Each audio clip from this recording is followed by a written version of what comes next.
시편 49편 1절로 3절 말씀, 우리 하나님의 말씀을 제가 천천히 봉독해 올리겠습니다. 구약의 837쪽입니다. 뭇 백성들아 이를 들으라. 세상의 거민들아 모두 귀를 기울이라. 귀천 빈부를 막론하고 다 들을지어다. 내 입은 지혜를 말하겠고 내 마음은 명철을 작은 소리로 읊조리리로다. 아멘. 하나님께서 하나님의 말씀을 들으라고 말씀하셔요. 근데 듣는 사람이 예수 믿는 사람만 들어야 되는 게 아니고 모두 다 들어야 된다. 그래서 뭇 백성들아 말씀하세요. 뭇 백성들이라는 것은 모든 인생은 하나님의 말씀을 들어야 된다. 귀를 기울이고 들어야 된다고 말씀하셔요. 귀천 빈부를 막론하고 다 들어야 된다고 말씀하셔요. 귀한 사람, 천한 사람, 가난한 사람, 부자인 사람 다 들어야 된다고 하나님 말씀하셔요. 다 들어야 됩니다. 왜 그러냐면은 하나님은 심판주이기 때문에 그렇습니다. 절대자이에요. 천지와 만물을 지으신 분이기 때문에 다 들어야 돼요. 예수 믿는 사람도 들어야 되고 안 믿는 사람도 들어야 되고 부자도 들어야 되고 지독한 가난한 사람도 들어야 되고 건강한 사람도 들어야 되고 병약한 사람도 들어야 되고 남자도 들어야 되고 여자도 들어야 되고 노인도 들어야 되고 어린애도 들어야 되고 다 들어야 돼요. 이렇게 하나님이 우리에게 말씀하셔요. 근데 이 말씀대로 다 들어야 됩니다. 왜 그럴까요? 믿음은 들음에서 나며 들음은 그리스도의 말씀으로 말미암느니라. 말씀을 듣다 보면 믿음이 생깁니다.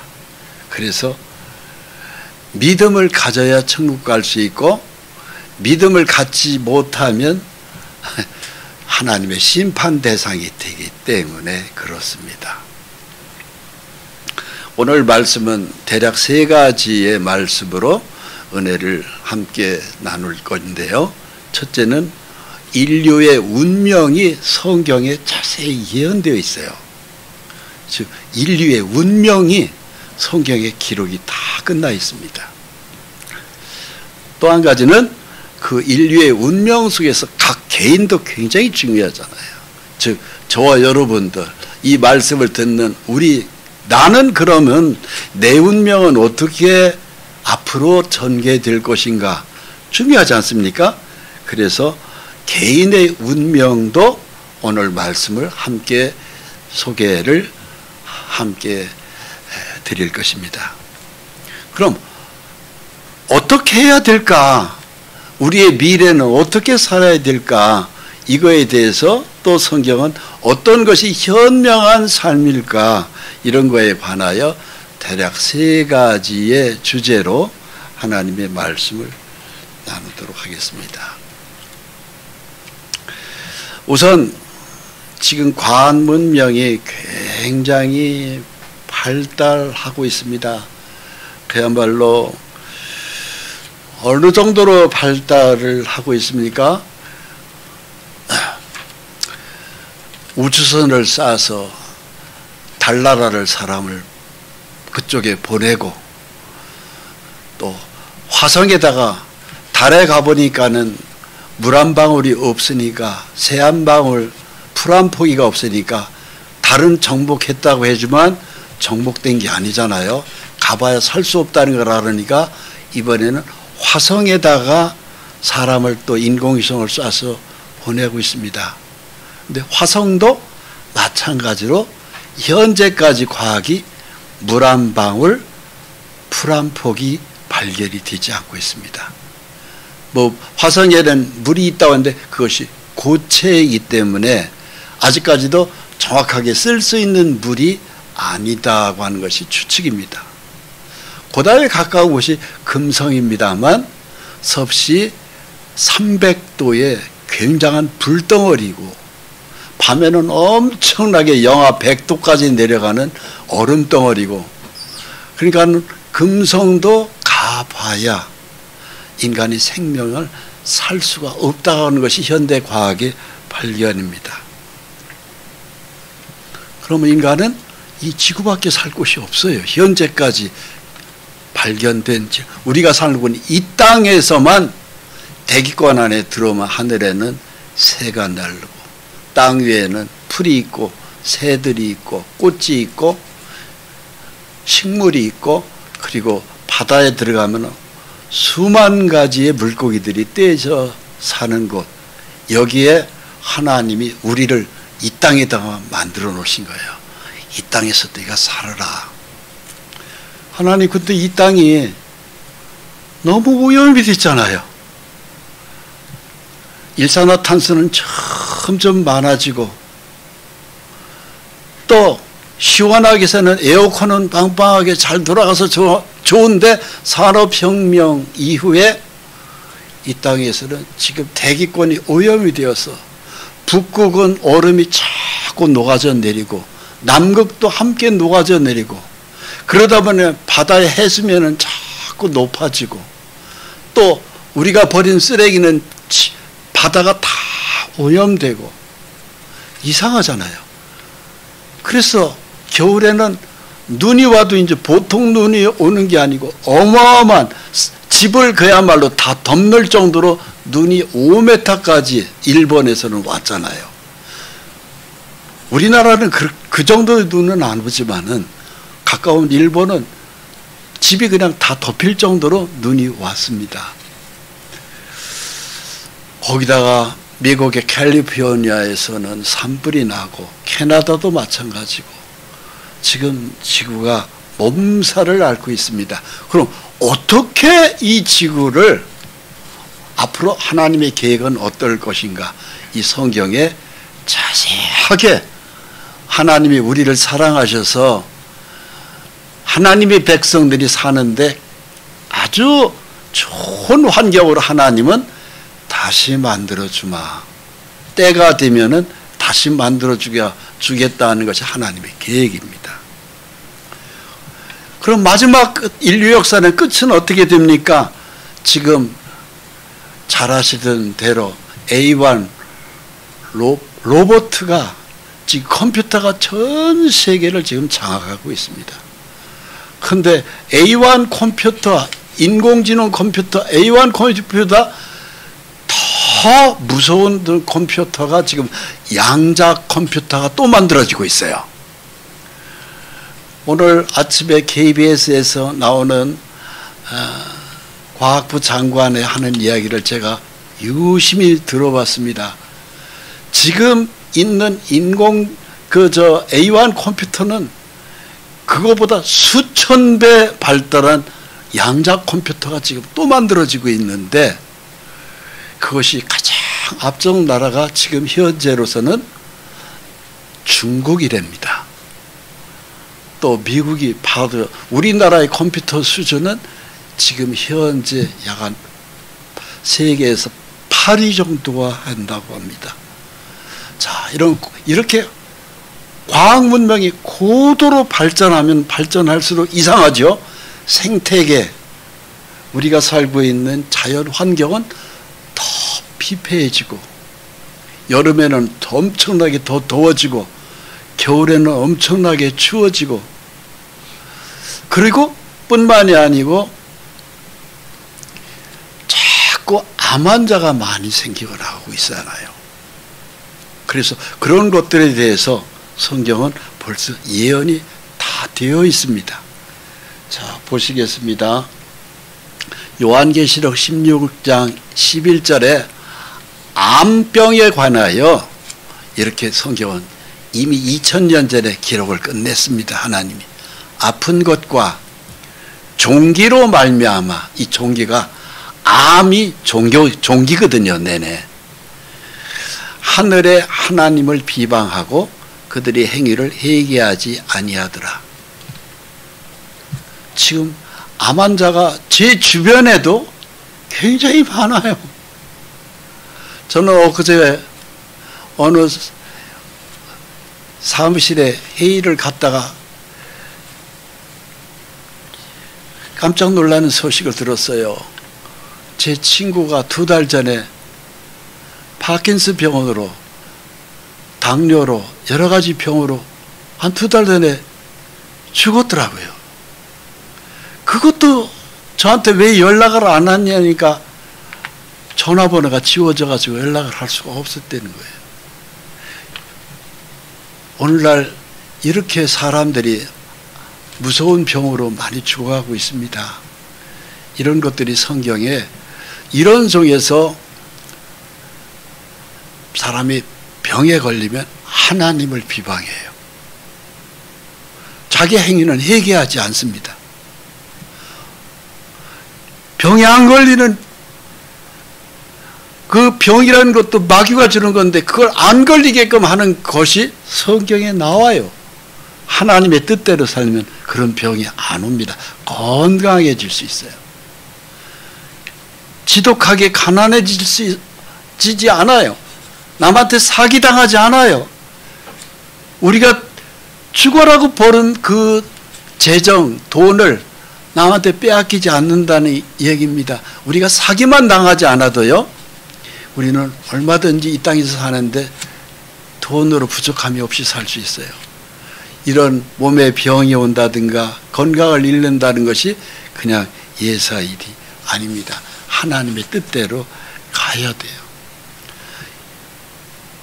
전 세계에 사망자가 지금 폐암 환자가 제일 많습니다. 그 다음에 대장암, 간암, 위암, 췌장암 순입니다. 폐암이 왜 이렇게 많을까요?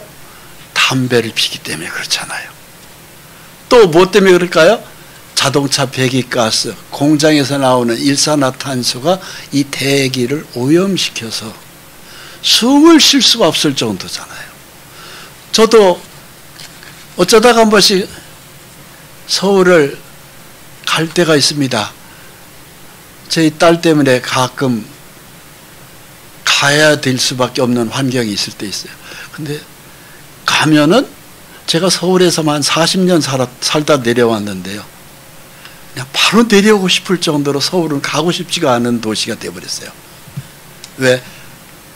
오염이 많이 돼 있는 거예요. 폐암, 폐가, 기관지가 안 좋을 수밖에 없습니다. 그러면서 전 세계에 이런 폭우, 폭염, 산불 이런 것들이 전 세계에 지금 꽉 여기저기서 지금 사고로 터지고 있습니다. 그리스에서, 이탈리아에서, 인도의 북부에서, 중국의 베이징, 또 캐나다 산불, 미국 애리조나의 산불, 폭염, 미국 버트먼주의 산불, 폭우 이런 것들이 심상치가 않아요. 그런데 이런 거에 대해서 성경은 뭐라고 얘기하고 있느냐 살펴보시겠습니다. 섬이 앞으로 없어진다. 산악도 없어진다. 왜 섬이 없어질까요? 바다의 해수면이 올라가요. 왜 바닷물이 해수면이 올라갈까요? 50m, 1m 자꾸 올라가면은 결국은 달의 인력에 의해 가지고 웬만한 섬들은 물속에 그냥 잠기게 돼버리거든요. 왜 이 자연 환경이 이렇게 될까요? 북극과 남극에 있는 빙산이 녹아서 그렇습니다. 그럼 북극과 남극의 빙산이 왜 녹습니까? 즉 18세기 산업혁명 이후에 우리가 편리하게 사는 이 세상에 가령 냉장고를 만든다든가 이런 과학 문명의 기계들이 만들어낸다고 공장에서 계속 산업 폐기물이 질소와 아황산가스가 올라갑니다. 자동차에서는 계속 매연이 올라갑니다. 이것이 올라가서 이 지구 전체를 이불을 덮듯이 덮어버렸어요. 그러니까 북극과 남극에 있는 얼음이 녹아버리는 겁니다. 이 지구의 평균 온도가 많은 과학자들이 하는 공통적인 얘기입니다. 무슨 얘기냐면 1.5도가 올라가면은 이 지구는 이제는 멸종이라고 얘기를 합니다. 1.5도. 그런데 지금 현재 1.5도에 과학자들이 하는 얘기가 거의 근접해 있다는 거예요. 그래서 여름에는 엄청나게 덥다는 겁니다. 작년 여름 우리가 엄청나게 더웠죠. 금년 여름은 더합니다. 이런 것들이 이제 되면서 하늘에선 이상한 일들이 벌어집니다. 큰 우박이 하늘로부터 사람들에게 내리매 사람들이 그 우박의 재앙 때문에 하나님을 비방하니 그 재앙이 심히 큼이러라 하고 되어 있습니다. 이런 어떤 그 수많은 폭우, 물에 홍수, 또 얼음에 녹는 해수면의 태풍 이런 것들로 인해 가지고 이 재앙 때문에 너무 더워서 못 살겠다, 너무 추워서 못 살겠다 하면서 이 재앙을 당하는 이 땅에 사는 우리 인생은 누구를 원망하느냐? 하나님을 비방한다고 되어 있습니다. 그렇게 너희는 모든 것을 나한테 다 돌릴 것이다. 하나님이 재앙을 내린 게 아니라 인간 스스로의 과학 문명으로 말미암아 자멸하게 된 건데 우리가 편리하게 산업혁명을 하다 보니까 조금 편리하게 살다 보니까 자연의 질서가 다 무너진 것이거든요. 그래서 암 환자가 많고 그래서 폭우에 비가 엄청나게 오고 한쪽에서는 눈이 엄청나게 오는 것이 이것이 전부 다 너희 인생들은 하나님이 나한테 다 돌릴 것이다. 나를 비방할 것이다. 이 재앙이 큰 것이 내가 잘못한 게 아니다. 너희가 잘못한 것이다 고 하나님 말씀하시고 이렇게 성경은 기록하고 있습니다. 재앙 때문에 하나님을 비방하니 재앙 때문에 하나님을 비방한다고 되어 있어요. 그러면서 인간은 회개하지 않는 것이죠.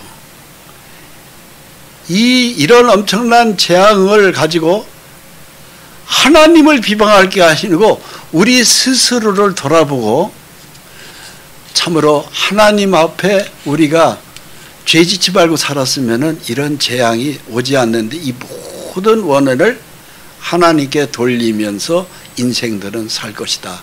그래서 점점 이 지구는 섬도 없어질 것이다. 이렇게 예언한 그대로가 지금 맞아 들어가고 있습니다. 누가복음 21장 25절에 예수님은 이렇게 2000년 전에 예언하셨습니다. 1월 성신에는 징조가 있겠고 1월은 봐요 무엇일까요? 1은 태양입니다. 월은 달입니다. 성신은 별들입니다. 즉 이 우주의 질서가 다 이상하게 지금 기류가 바뀌고 있잖아요. 그걸로 말미암아 바다와 파도의 성난 소리로 인하여 바다와 바다가 이상해지는 거예요. 파도가 이상해지는 거예요. 태풍이 점점 갈수록 더 태풍이 더 큰 것이 오고 그걸로 인해 가지고 태풍의 피해로 모든 과일나무, 사과니, 배니, 금년에 사과, 배가 굉장히 비쌌죠. 금년에는 더합니다. 작년에 그랬는데 금년은 더합니다. 그러면서 혼란한 중에 곤고하리라. 몇 달 전에 제가 잘 아는 사과 과수원을 하는 분이 계셔요. 전화를 드렸더니 저는 이제 그분에게 어떻게든지 예수를 믿게 하려고 전화를 가끔 드렸습니다. 근데 저한테 하는 얘기가 그래요. 목사님, 작년에 사과 난사가 완전히 망쳤습니다. 벌이 이게 이식을 못하는 거예요. 그래가지고 사과, 저도 그 집을 가봐서 사과도 사 먹었습니다만서도 지금은 큰일 났다는 거예요. 사과 농사를 지을 수가 없다는 거예요. 그래서 지금은 사과나무를 다 베어야 될 것 같다고요. 그러면서 어디 일당일 다닌다고 그러시더라고요. 지금 그런 형편입니다. 사람들이 세상에 임할 일을 생각하고 무서워함으로 기절하리니 이는 하늘의 권능들이 흔들리겠습니다. 이 지구에 오늘 2025년을 살아가는 우리는요, 이 기상재해, 이상기후현상에 대하여 민감하게 살펴볼 필요가 있어요. 그럼 이런 일이 있을 때 인류에게 하나님은 어떤 뜻을 가지고 있느냐? 아까 우리가 사도신경에서도 함께 사도신경을 외웠지 않습니까? 이제 주님의 심판날이 매우 가까이 와 있습니다. 그래서 산자와 죽은 자를 심판하러 오시리라. 이렇게 성경은 아까 우리가 사도신경으로 외웠잖아요. 저를 따라서요. 산자와 죽은 자를 심판하러 오시리라. 예. 그대로예요. 사도신경 우리가 예배 전에 외웠던 그대로 이제는 하나님이 심판주로 오시는 거예요. 그때에 누가복음 21장 27절에 예수님은 여기에 대해서 이렇게 말씀하고 계세요. 그때 사람들이 인자가 구름을 타고 능력과 큰 영광으로 오는 것을 보리라 하고 되어 있습니다. 본다고 되어 있습니다. 그때 누가? 사람들입니다. 예수 안 믿는 사람들은 예수 믿으셔야 됩니다. 너나 잘 믿어 그럽니다. 그렇죠? 근데 그 사람들이 이 심판주를 보게 됩니다. 여기 써 있잖아요. 보리라 써 있잖아요. 살아있을 땐 네가 나를 예수 믿으라고 할 때도 거부했지? 네가 나를 심판주로 오는 나를 네가 보리라고 됐어요. 왜 여기 큰 영광으로라는 말씀을 왜 적었을까요? 이제 이 온 인류를 내가 심판하겠다. 여기서 인자는 예수님을 가리켜요. 우리가 믿는 예수님이 이제는 사랑의 하나님으로 오시는 게 아니에요. 심판주로 오십니다. 자, 이런 일이 시작되기를 시작하거든 일어나 머리를 들라 너희 속량이 가까웠음이라는 말씀이 있어요. 이 속량이 바로 뭐냐? 우리를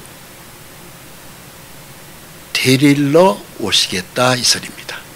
이 속량은 다른 게 아니에요. 너무 세상이 너무너무 더 어려워지고 환경이 더 어려워지고 도덕은 땅에 떨어지고 양심을 가지고는 살기가 어려운 시대가 오면 올수록 자연 환경이 파괴되면 파괴될수록 우리 예수 믿는 사람들이 살기가 굉장히 힘들잖아요. 왜? 예수 믿는 사람들은 최소한도 신앙 양심을 가지고 살기 때문에 착하게 살 수밖에 없어요. 우리는. 그런데 툭하면 사기치고 툭하면 세상 사람들은 그렇잖아요. 점점 더 어려워지기 때문에 하나님의 백성을 보호하러 오시는 것입니다. 그래서 너희 속량이 가까웠다는 것은 예수 믿는 너희를 내가 있는 예수님 있는 곳 하늘로 끌어올리겠다 이겁니다. 이 날이 점점 가까이 오고 있어요. 그래서 예수 안 믿는 사람들은 이 세상에서 다 남아서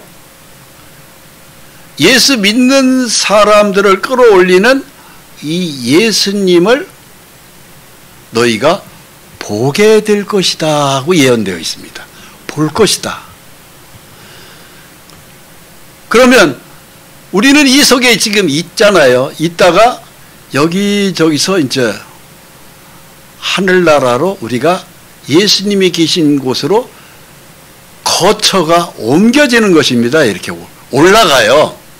이 땅에서 이제 빠져나가게 된다 이 소리입니다. 예수님이 예언에 말씀해 주신 대로 너희가 이 땅에서는 정말 살기가 어렵겠다. 나는 너를 끄잡아 올리겠다. 끌어올리겠다 이겁니다. 그거에 대한 예수님이 예언이 자세히 있습니다.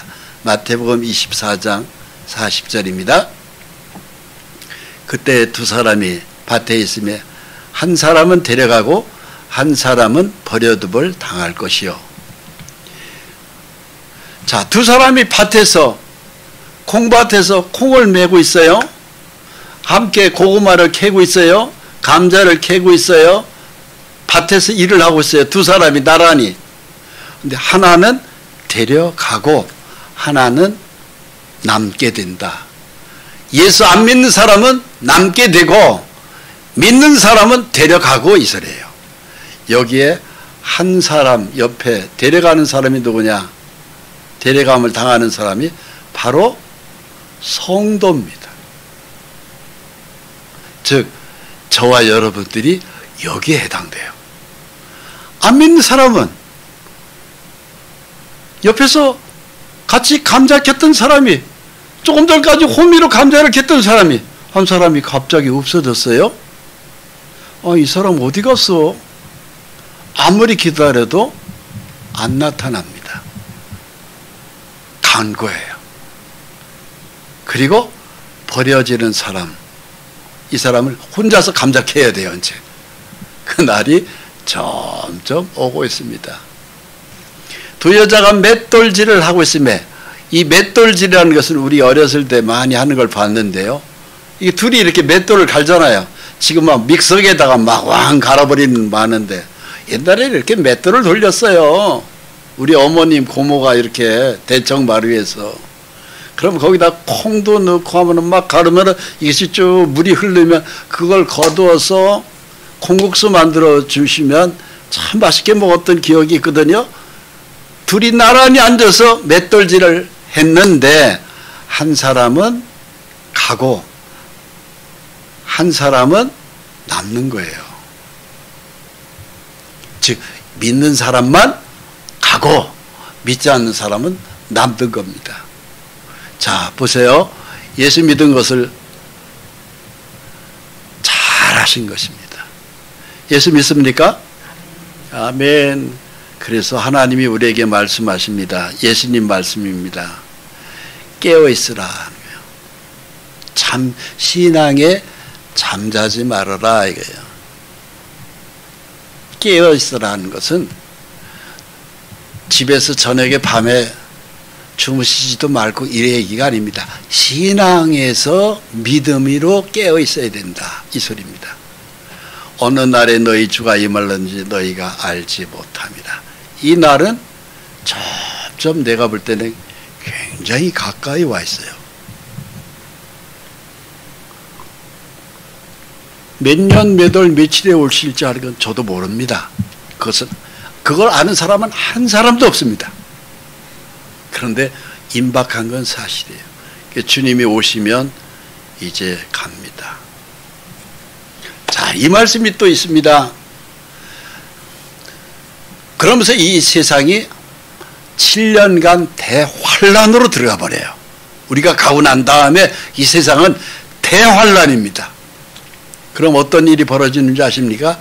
상인들, 대기업, 그룹의 회장, 사장, 돈 많이 벌어서 먹고 사는 사람들이, 이 사람들이요, 통곡을 하면서 운다고 되어 있습니다. 왜? 그들이 상품을 사는 사람이 없는 거예요. 상품은 지금 막 엄청나게 막 찍어내고 있잖아요, 공장에서. 그걸 상품을 막, 그래서 막 대기업의 수출이 어마어마하지 않습니까? 그런데 팔리지가 않아요. 왜? 사는 사람들이 없는 거예요. 그래서 요한계시록 18장 11절에 땅의 상인들이 울고 애통하는 것은 다시 그들이 상품을 사는 자가 없을 것이다. 지금은 막 엄청나게 뭐 슈퍼에 가면, 백화점에 가면 차고 넘치죠. 그런데 이때쯤 되면은요, 상품이 팔리지가 않는 거예요. 그 회사가, 공장이 문을 닫아버리는 겁니다. 그러면 어떻게 될까요? 모든 회사가 다 이제는 기업의 운명이 끝나버리는 거예요. 자, 이것이 인류에게 내려진 하나님의, 앞으로 인류의 하나님의 계획이에요. 이 지구가 언제까지 이렇게 기업이 번창하고 선진국에 되어서 수출이 되고 이것이 계속되는 게 아니고 어느 시점에 탁 스톱돼요. 그런데 그때쯤 되면 우리는 하늘나라에 올라가 있습니다. 이 땅의 사람이 아니에요. 즉 천국 백성으로 우리의 거처를 하나님이 끌어올리는 것입니다. 할렐루야. 네. 그럼 우리가 어떤 사람이 되어야 되느냐? 자, 주님이 이제 인류의 미래에 대해서도 말씀드렸습니다. 개인의 운명에 대해서 이제 말씀드리겠습니다.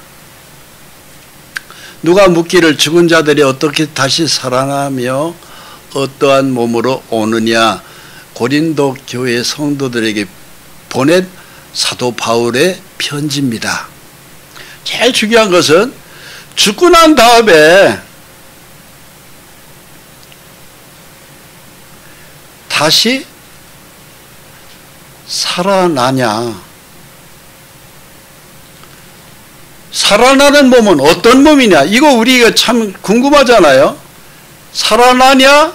살아나는 몸은 어떤 몸이냐? 이거 참 궁금하잖아요. 예수 안 믿는 사람들은, 이 성경을 안 믿는 사람들은 공통적인 얘기가 뭐라 그래요? 죽으면 끝이지. 뭐가 있겠어? 한결같이 그들의 이야기는 바로 뭐예요? 천국 지옥 부인합니다. 그런 거 예수 믿는 사람들이 괜히 쓸데없이 지어낸 얘기지. 그런 거 나 안 믿어. 죽으면 그냥 흙으로 들어가고 말아. 되게 그렇게 생각하고 이 세상에 눈에 보이는 것만 쫓아서 삽니다. 그 천국 지옥, 그거 우리가 지어낸 얘기 아니잖아요. 누가 지어낸 얘기입니까?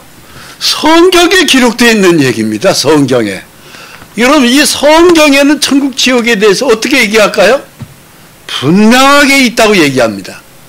그럼 이 우주를 만들고 우리를 만든 하나님이, 조물주 하나님이 여기에 있다고 써 있어요. 그럼 있는 거예요. 성경에. 하나님은 거짓말하지 않습니다. 사람은 거짓말해도 하나님은 절대 거짓말하는 분이 아닙니다. 이 성경의 기록은 한마디도 거짓이 없습니다. 자, 우리가 사랑하는 가족들 중에 아직 남편이 먼저 세상을 떠난 분도 계시고 또 아내가 먼저 떠난 분들도 계십니다. 또 자식이 먼저 갈 수도 있습니다. 그런데 예수 믿은 사람은 천국 가면 다 만납니다. 다시 만납니다. 여러분, 아내를 다시 만날 수 있고 남편을 다시 만날 수 있어요. 왜? 성경에 다시 만난다고 기록되어 있으니까. 가면은 어떤 모습일까? 살아있을 때부터 그 죽은 분이 예쁜 그 모습보다 몇천 배의 더 예쁜 모습으로 변형된 모습으로 우리를 기다리고 있어요. 근데 신기해요. 알아봐요, 서로. 여보 어서 와, 내가 기다리고 있었어. 알아봅니다. 천국에 가 있는 분도 나를 알아보고 나도 서로 알아봐요. 근데 이미 들어갈 때 우리 몸이 기가 막히게 아름다운 모습으로 우리의 몸이 변형돼요. 그런데 서로 알아봅니다. 이게 신비한 거예요. 근데 지옥 가는 사람은 어떻게 되는지 아세요?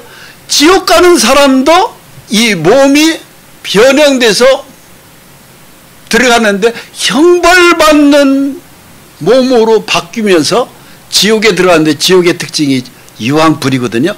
거기에 심판을 받으면서 불에 활활 타는데 이 몸이 죽지도 않으면서 불에는 계속 끄슬리면서 지옥에서 살아야 됩니다. 여기 지옥이에요. 그러니까는 예수 믿었다는 것이 얼마나 신기한지 모릅니다. 아주 그냥 너무너무 신기한 몸으로 우리의 몸이 아름다운 모습으로 바뀌어서 천국 가면은 우리의 사랑하는 아버님도 어머님도 또 아내도 남편도 아이들도 거기서 서로 다 만나는 거예요.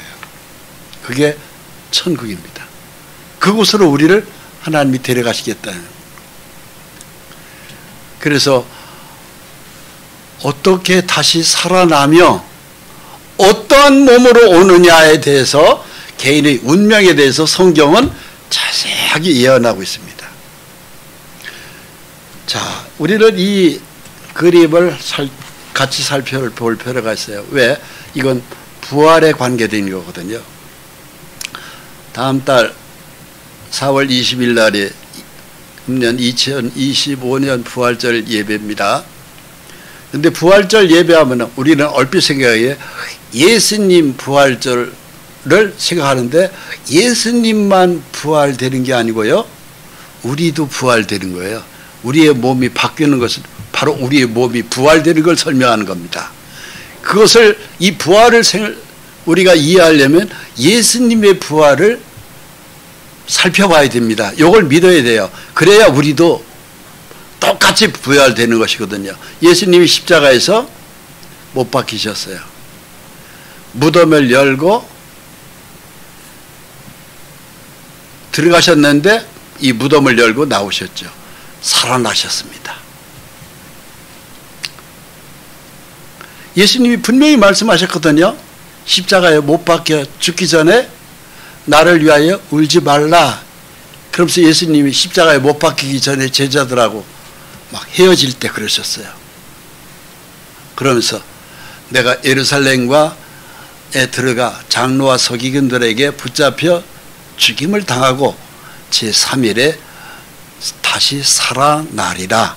그 다시 살아나야 된다니까 바로 뭐냐, 내가 다시 부활된다. 이 얘기를 제자들에게 말씀하셨어요.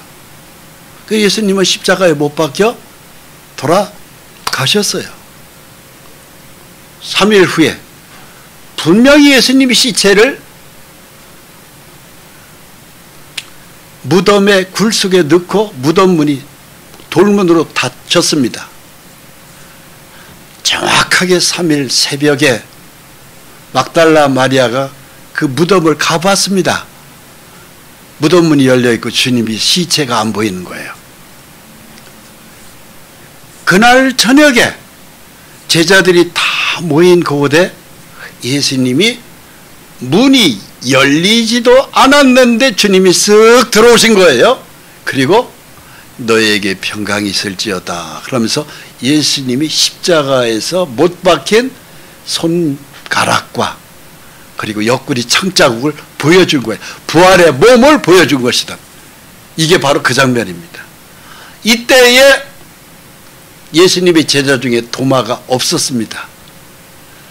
그 이튿날 제자들이 야, 어젯밤에 말이야 우리 주님 나타나셔서 너에게 평강이 있을지어다 그러면서 너희가 너희 죄든지 사하면 사해질 것이고 네 죄든지 그대로 두면 그대로 있으리라 하면서 부활의 주님을 증거하라고 그랬어요.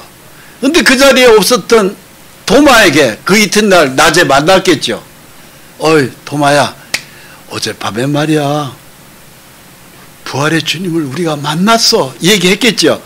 그러니까 도마가 무슨 말을 했냐면은, 에이 그런 농담하지 마. 죽은 사람이 어떻게 다시 살아나. 그런 일 없어. 나를 놀리는 거지. 내가 어제 집안에 무슨 일이 있어서 집에 갔더니만 너희들 내가 어제 자리에 없었다고 놀리는 거지. 그렇게 얘기한 사람이 도마입니다. 사람 놀리지 말라. 죽으면 끝나지 뭐 죽은 사람이 다시 살아나냐 이렇게 얘기했어요. 예수님이 말씀하신 대로 살아난다는 걸 도마는 안 믿었어요. 그 일이 있고 난 다음에 8일 후에 정확하게 도마가 있는 그 자리에서 도마를 불렀습니다. 나타나셔서 주님이 부활한 몸으로 나타나서 도마야, 예? 보니까 예수님이 살아나신 거예요. 그러고 난 다음에 너는 봐야만이 믿는다고 그랬지 않느냐. 내 옆구리에 창자국을 만져보고 믿음 없는 자가 되지 말고 믿는 자가 되어라. 저를 따라서 만져보고 믿어라. 예, 얘기했습니다. 도마가 실제로 만져보고 깜짝 놀란 거예요. 왜? 옆구리에 창자국이 실제로 있거든. 네 손으로 만져봐라. 너는 꼭 봐야 믿느냐? 보지 않고 믿는 자가 복되도다 그랬습니다. 바로 그 장면을 어느 화가가 그린 거예요. 이와 똑같이 여러분 우리도 똑같이 부활됩니다. 예수님이 다시 몸이 살아났듯이 저와 여러분도 영생의 몸으로 확 다시 살아나는 변형되는 겁니다. 현재의 몸에 확 바뀌는 거예요. 우리 가운데는 키가 큰 사람도 있고 작은 사람도 있고 얼굴이 잘생긴 사람도 있고 못생긴 사람도 있고 많이 배운 사람도 있고 못 배운 사람도 있고 여러 가지 형태잖아요. 그런데 이 몸이 확 바뀝니다. 그래서 영광스러운 몸으로 우리의 몸이 바뀌어요. 이것을 하나님은 우리에게 이렇게 자세하게 예언하고 있어요. 고린도전서 15장 42절입니다. 죽은 자의 부활도 이와 같으니 썩을 것으로 심고 썩지 아니할 것으로 다시 살아나며. 현재 우리의 몸은 썩는 몸이에요. 그런데 예수님이 오시는 날 우리를 부를 때 썩지 않을 몸으로 영생의 몸으로 우리의 몸을 확 바꾼다 이 소리입니다.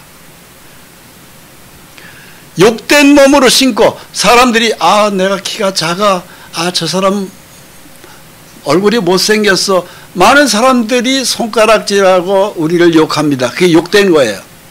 그런데 우리가 영광스러운 것으로 다시 살아나며 합니다. 영광스러운 것으로.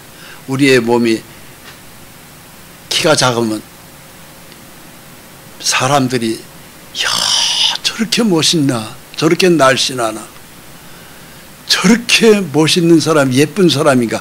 우리의 몸이 바뀌는 겁니다. 그게 바로 영광스러운 몸입니다. 남들이 다 부러워하는 몸으로 바뀌는 거예요.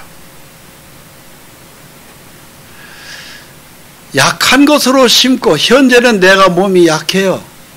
뭐 위장이 안 좋다, 뭐가 안 좋다. 그런데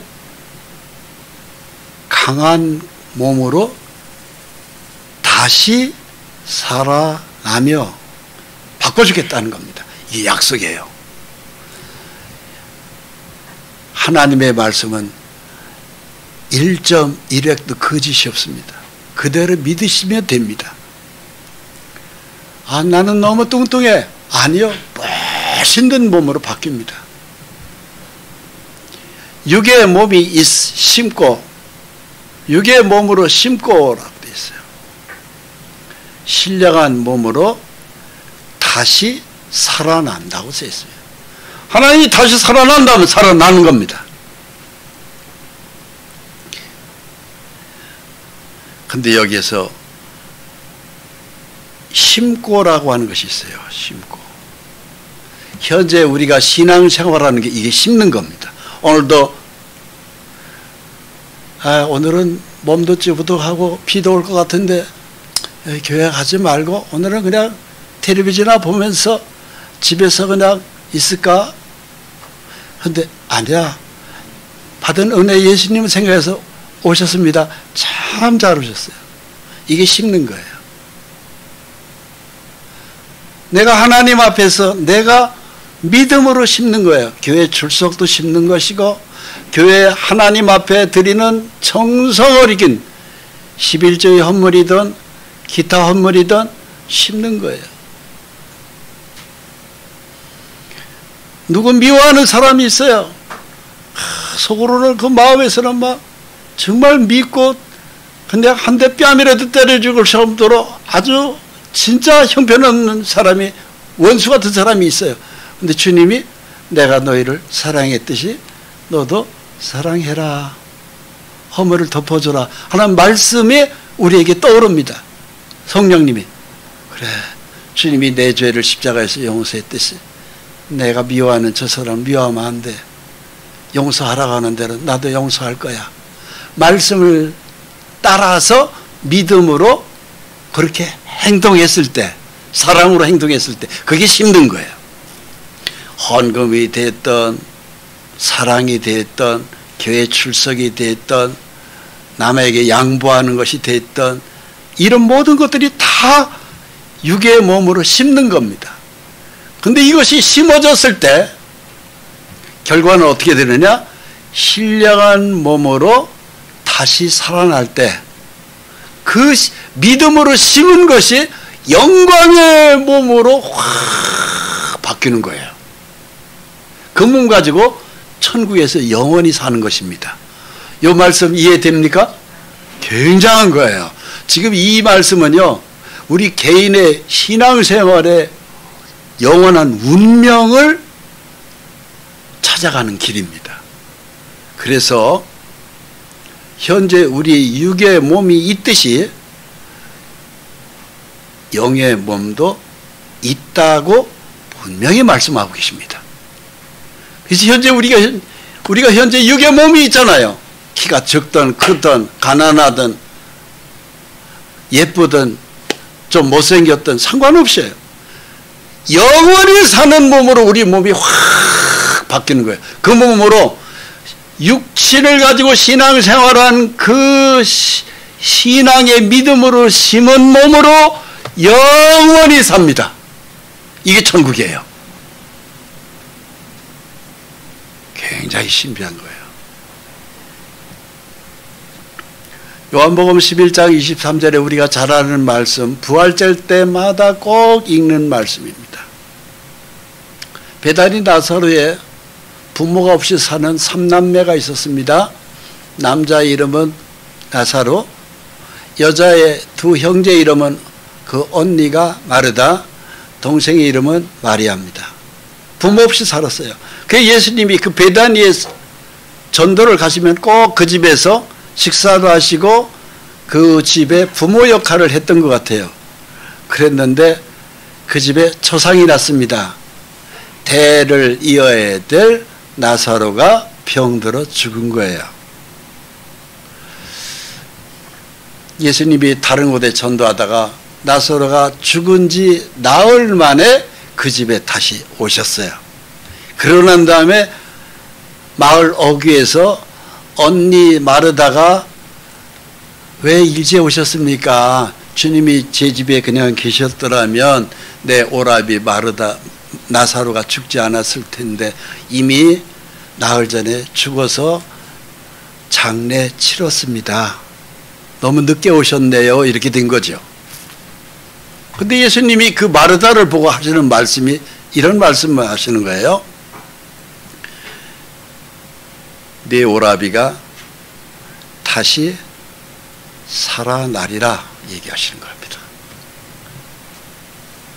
자, 이 부활을 믿지 않을 때 이 말은 진짜 엉터리 같은 소리가 아니 나흘 전에 이미 죽어서 장례 치르고 무덤에다 갖다 집어넣었는데 다시 살아난다니요. 그런 엉터리 없는 소리가 어디 있어요. 이렇게 대뜸 받아들일 수밖에 없어요. 근데 그때 마르다가 뭐라고 했냐면 그 말을 들은 마르다가 부활 때에는 다시 살아나겠죠. 이렇게 얘기합니다. 그건 나도 믿습니다. 내 오라비가 부활 때에는 살아날 겁니다. 부활 때. 아마 신학적으로 이 나사로는 바리새파일 것입니다. 바리새파는 부활신앙을 가지고 있는 사람들이에요. 그러나 사두개파는 부활신앙이었습니다. 즉 바로 뭡니까? 죽으면 끝나. 뭐 부활이 어딨어? 죽고 난 다음에 살아나는 거 그거 다 쓸데없는 소리야. 이렇게 믿는 사람들이 사두개파예요. 그런데 마르다는 부활을 믿은 걸 보니까 바리새파인 것이 틀림없습니다. 그러니까 부활 때는 내 오라비 나사로가 살아날 것입니다. 나도 그건 압니다. 이렇게 한 거죠. 근데 예수님이 대뜸 이렇게 말씀하셔요. 예수께서 이르시되 나는 부활이요 생명이니 나를 믿는 자는 죽어도 살겠고. 자, 이 말씀을 하시는 거예요. 예수님이 나를 믿는 자는 죽어도 살겠고 무릇 살아서 나를 믿는 자는 영원히 죽지 아니하리니 이것을 네가 믿느냐 그랬습니다. 야, 이 말씀은요 굉장한 말씀입니다. 죽으면 끝나는 게 아니고 이미 죽어서 나흘 전에 이미 시체 다 그 굴 속에다 집어넣었어요. 이스라엘은요 죽고 난 다음에 우리나라는 땅 속에다 그냥 묻죠. 근데 제가 이집트하고 이스라엘 그 다음에 로마 이쪽 지역을 다 가봤는데 거기서는요 우리나라하고 장례 문화가 달라요. 굴 속에다 하나씩 집어넣어요. 하나씩 죽으면 집어넣고 그러니까 조상 대대로 들어가는 거예요. 그리고 굴 입구만 다 문을 돌부드로 닫으면 그냥 장례 끝나는 거예요. 그러니까 냄새가 나오니까 굴 입구를 돌로 이렇게 딱 막아버렸어요. 나흘 전에 나사로를 그 속에다 집어넣는데 예수님이 그러시는 거예요. 나는 부활이요 생명이니 나를 믿는 자는 죽어도 살겠고 살아서 나를 믿는 자는 영원히 죽지 아니하리니 이것을 내가 믿느냐 그랬습니다. 그러니까 마르다가 믿습니다 그런 거죠. 그러니까 주님이 그 무덤 앞에 네 오라비 나사로가 있는 무덤 앞에 가자. 갔습니다. 저 돌문을 열어라. 돌문을 열었습니다. 그러니까 안에서 막 시체 썩는 냄새가 확. 근데 그 앞에서 주님이 하늘을 향해서 기도하셨다고 되어 있어요. 기도하시고 나흘 전에 죽은 썩어가던 그 나사로를 향해서 주님이 말씀하세요. 나사로야 나오너라. 참 신기한 일이 벌어졌습니다. 푹푹 썩어가던 나사로가 예수님 말씀 한마디 듣고 저벅저벅 걸어 나오는 거예요. 동네 사람들이 다 깜짝 놀라는 거죠. 여러분, 예수 믿은 사람은 그와 똑같이 나사로가 살아나오듯이 오늘날 우리도 다 살아납니다.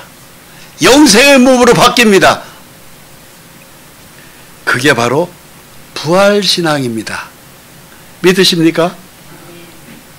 자, 밑에 걸 예수께서서부터 우리 같이 한 목소리로 같이 읽습니다. 예수께서 이르시되 나는 부활이요 생명이니 나를 믿는 자는 죽어도 살겠고 무릇 살아서 나를 믿는 자는 영원히 죽지 아니하리니 이것을 네가 믿느냐? 믿으시는 분 아멘. 아멘. 할렐루야. 여러분, 이 무덤 앞에 선 예수님이 나를 믿는 자는 죽어도 살겠고 살아서 믿는 자는 영원히 죽지 아니하리라. 이걸 내가 믿느냐고 말씀하셨어요. 오늘날 우리에게도 똑같은 말씀이죠. 여러분들 성도 중에 여러분들이 아내가 먼저 죽어서 예수 믿다 죽고 천국 간 사람, 또 남편이 먼저 죽어서 천국 간 사람, 자식이 먼저 죽어서 천국 간 사람, 부모님이 죽어서 먼저 천국 가신 분들은 천국 가면은요 서로 금방 알아봅니다. 알아보고 아이고 엄마 내가 얼마나 기다렸다고 엄마 올 줄 알고 여보 내가 얼마나 기다려. 그런데 모습이 살아있을 때 예쁜 모습보다 수천 배 더 우아하고 아름다운 모습으로 바뀌어 있어요. 우리도 그런 모습으로 또 바뀌어요. 바뀌어가지고 올라가는데 서로 알아봅니다. 또 지금 현재 우리 얼굴에 뭐 조금 뭐 머리도 벗어지고 아니면은 김이 주근깨도 많고 확 바뀌어버립니다. 그래가지고 서로 알아봐요. 또 그 신비한 것입니다.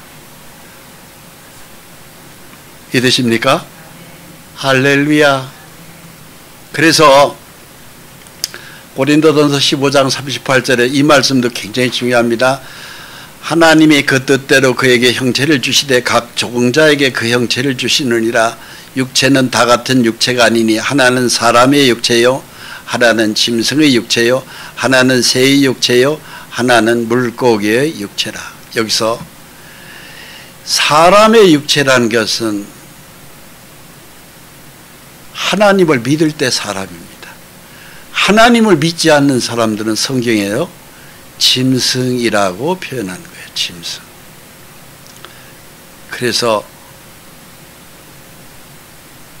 똑같은 사람이라 하더라도 예수 안 믿는 사람은 하나님은 짐승으로 봅니다. 그래서 다니엘서 4장을 보면은요 비유법이 나오는데 거기에 알렉산더 헬라 제국의 창시자 알렉산더 대왕을 뭘로 표현한 줄 아십니까? 사람으로 표현 안 했어요. 알렉산더가 하나님 믿는 사람 아니니까 표범으로 표시했습니다. 날쌘 짐승이죠. 아니 게 아니라 알렉산더가 18살 자기 아버지가 돌아가시고 난 다음에 장창부대를 이끌고 그리고 헬라 제국 그리스가 지중해 전체 지역을 점령하는 엄청난, 그러고서는 알렉산더가 32살에 죽잖아요. 불과 14년 만에 천하를 통일하는 그 참 헬라 제국을 만든 그 알렉산더를요 하나님은요 너는 표범과 같은 인물이다. 사람이라고 칭하지 않았습니다. 그래서 사람의 육체는 다른 게 아닙니다. 예수 믿는 사람을 하나님은 사람으로 보고 예수 안 믿는 사람은 짐승으로 보는 거예요. 새의 육체고 물고기, 노아 홍수 때 새는 다 죽었어요. 그러나 물고기는 다 살았습니다. 노아 홍수 때. 즉 영생의 몸으로 하는 것을 하나님이 이렇게 비유하신 거고, 하늘에 속한 형체도 있고 땅에 속한 형체도 있으며 하늘에 속한 것의 영광이 따로 있고 땅에 속한 것의 영광이 따로 있으니 해의 영광이 다르고 달의 영광이 다르며 별의 영광도 다른데 별과 별의 영광이 다르도다. 자, 저와 여러분들은요 예수 믿은 것은요 지구만한 금덩어리여도 바꿀 수 없는 굉장한 보물을 내가 거저 가졌다고 생각하시면 틀림없습니다. 왜? 이 땅에서 우리가 신앙생활하는 모든 것이요 하늘에 속한 형체이기 때문에 그래요. 우리가 하나님께 예배드리고 우리가 하나님 앞에 헌물을 드리고 우리가 하나님 앞에 참으로 믿음으로 사랑으로 봉사하고 헌신하고 양보하고 이웃 베풀고 이 모든 것들이요 나중에는 무엇과 연결되는지 아십니까? 하늘에 속한 영광으로 바뀌기 때문에 그래요. 하늘에 속한 영광으로. 이게 성경에 기록되어 있어요. 그러니까 우리 사람은요 이 땅에서 살면서 내가 뭐 책가방 다니면서 열심히 공부하고 대기업 취직하고 돈 많이 벌고 뭐 국회의원이 되고 장관이 되고 그건 하찮은 정말 하찮은 얘기입니다. 기껏 그렇게 해서 죽어나고 고생하고 출세하고 성공해서 높이 올라갔다고 해봐야 100년짜리 인생밖에 안 돼요. 근데 하나님이 우리에게 원하는 것은요 영원을 어떻게 보낼 거냐 이것을 하나님이 우리에게 주목하셔요. 그걸 말씀하고 있어요. 그게 바로 하늘에 속한 영광입니다. 즉 이 땅에서 우리가 신앙생활하는 것이 하늘에 가면은 쫙 펼쳐지는 거예요. 영원히 그것이 지워지지 않고 우리에게 영광이 펼쳐지는 거예요. 그렇습니다. 땅에 속한 영광 따로 있고 이 땅에서 뭐 열심히 배우고 공부하고 성공하고 돈 많이 모으고 별거 아니에요. 그거요. 이 땅에 있을 때 겨우 누려봐야 100년밖에 못 돼요. 그리고 내가 죽고 난 다음에 자식한테 넘어가겠지만은 그건 일단 자식에 넘어가면 내 것이 아닌 거예요. 하늘나라에 가면은 신앙생활 한 거에 대한 영광이 엄청나게 우리를 기다리고 있습니다. 믿으십시오. 해의 영광이 다르고 달의 영광이 다르며 별의 영광도 다른데 별과 별의 영광이 다르더라. 해의 영광은 누굴까요? 예수님입니다. 달의 영광은 바로 무엇일까요? 교회입니다. 별의 영광이 다르고 별과 별의 영광은 바로 무엇일까요? 별은 곧 스타. 예수를 위해서 열심히 수고하고 헌신한 성도들 하나하나가 다 영광이 다르다. 즉 우리 이 전체에 보면은 별과 별의 크기가 다 다르듯이 저와 여러분들이 영원한 하늘나라에서 영광이 다 달라요. 이 땅에서 수고한 것만큼 하나님은 하늘나라에서 영원히 충분한 보상을 하시는 겁니다. 믿으십니까? 믿으십시오. 고린도전서 15장 51절 보라 내가 너에게 비밀을 말하노니 비밀이라고 성경은 이 비밀이라는 것은 모든 사람에게 다 아는 것이 비밀이 아니잖아요. 아는 사람만 알잖아요. 비밀이라고 성경이 써 있습니다. 마지막 나팔의 순식간에 호련히 다 변화되리니 나팔 소리가 나며 죽은 자들이 썩지 아니할 것으로 다시 살아나고 우리도 변화되리라. 변화됩니다. 이것이 하나님이 우리 믿는 성도에게 주시는 약속이에요. 썩지 않는 몸으로 우리는 영생의 몸으로 확 바뀌어서 하늘나라에 들어가면 우리는 놀라운 세계에서 영원히 사는 겁니다. 이 썩을 것이 반드시 썩지 아니할 것을 입겠고 이 죽을 것이 썩지 아니함을 입으리로다. 우리가 예수 믿는 것은 이제 썩지 아니할 것, 죽지 아니할 것으로 확 바뀐다는 사실을 이 말씀을 믿으시기 바랍니다. 이것이 우리 각 개인의 영원한 운명이에요. 그러니까 이 예수 믿는 사람들이 얼마나 축복인지 아십니까? 천국 가면은 나보다 먼저 죽은 우리 아버지, 우리 어머니, 내 자식, 아들, 딸, 내 남편, 내 아내 천국 가면은 죽지 않는 몸으로 다 바뀌어서 나를 기다리고 있어요. 근데 우리도 죽지 않는 몸으로 바뀌어 가지고 딱 만나는데 서로 알아봐요. 엄마, 여보, 서로 알아봅니다. 할렐루야. 그 세계가 하나님은 우리에게 약속하고 있습니다. 이 신비한 약속의 언약에 오늘도 동참하신 여러분 사랑하고 축복합니다. 기도하겠습니다. 아버지 하나님, 세상은 날로 날로 요란스러워 가고 있습니다. 한쪽에서는 전쟁이고 또 반면에 기상이변으로 말미암아 어떤 쪽에서는 엄청난 눈이 폭설이 내리고 있고 또 어느 쪽에서는 가물어 있고 과학 문명이 인공지능 컴퓨터가 고도로 발달해서 로봇가 모든 것을 가정에 있는 청소까지도 해준다고 하는 세상입니다. 음식점을 가도 음식의 식기를 배달하는 것이 사람이 아니라 로봇가 배달하는 시대, 우리가 그 음식을 먹고 있는 세상에 살고 있습니다.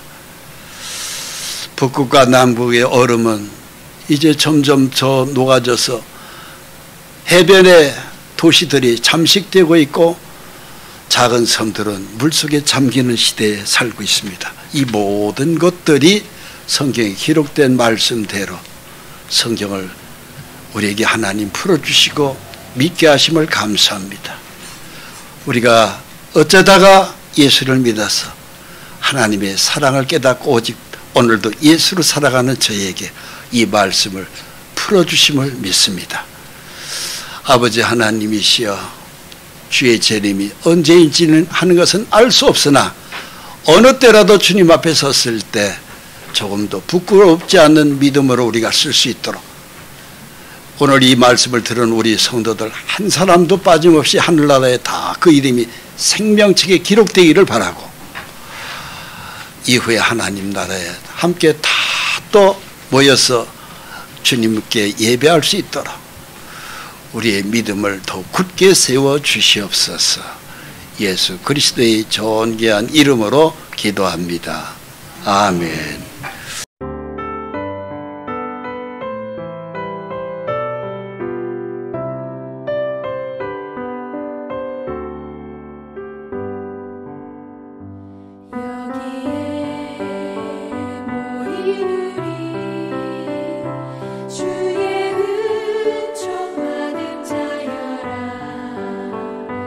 주께서 이 자리에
야